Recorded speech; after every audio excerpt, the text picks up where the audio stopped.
வடக்கு கிழக்கில் இணைந்து சபைகளை நிறுவுவது குறித்து தமிழ் கட்சிகள் உத்தியோகபூர்வமாக எந்த அறிவித்தலையும் அரசாங்கத்திற்கு வழங்கவில்லை.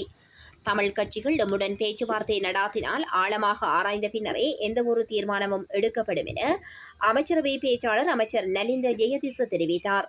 நேற்று வியாழக்கிழமை இடம்பெற்ற அமைச்சரவை தீர்மானங்களை அறிவிக்கும் ஊடகவியலாளர் மாநாட்டில் இதனை தெரிவித்த நலிந்த ஜெயதிச மேலும் குறிப்பிடுகையில், ஜனாதிபதி தேர்தல், பொதுத் தேர்தல், உள்ளூராட்சி மன்ற தேர்தல் என்பன ஒன்றில் இருந்து ஒன்று வேறுபட்டவையாகும்.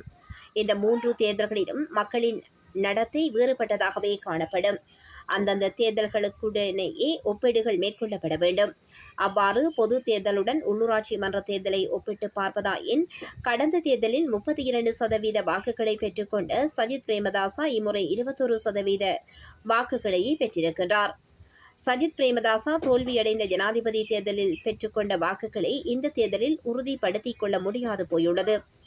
அவ்வாறு எனில் அவர் பாரிய பின்னடைவை சந்தித்திருக்கிறார் என மதிப்பிட முடியும் அல்லவா? வரலாற்றில் தனியொரு கட்சி அதிகளவான சபைகளை கைப்பற்றியிருக்கிறது. 266 சபைகளை அரசாங்கம் கைப்பற்றியிருக்கிறது. வரலாற்றில் எந்தவொரு கட்சியும் இவ்வாறான வெற்றியை பெற்றிருக்கவில்லை. இவை தவிர மேலும் பல சபைகளை அமைப்பதற்கான வாய்ப்பும் அரசாங்கத்திற்கு காணப்படுகிறது.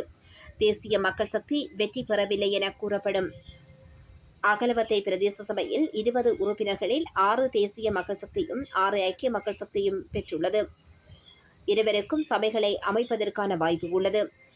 இவ்வாறு பல சபைகள் காணப்படுகின்றன. ஐக்கிய மக்கள் சக்தியின் மேயர் வேட்பாளர் போட்டியிட்ட தொகுதிகளில் கூட தோல்வியடைந்துள்ளார். சஜித் பிரேமதாசா 14 சபைகளில் தாம் வெற்றி பெற்றுள்ளதாக குறிப்பிட்டுள்ளார். ஆனால் அவற்றில் ஒன்றில் கூட ஏனைய கட்சிகளின் ஒத்துழைப்பின்றி அவர்களால் சபைகளை நிறுவ முடியாது. ஐக்கிய மக்கள் சக்தி தனித்து வெற்றி பெறவில்லை.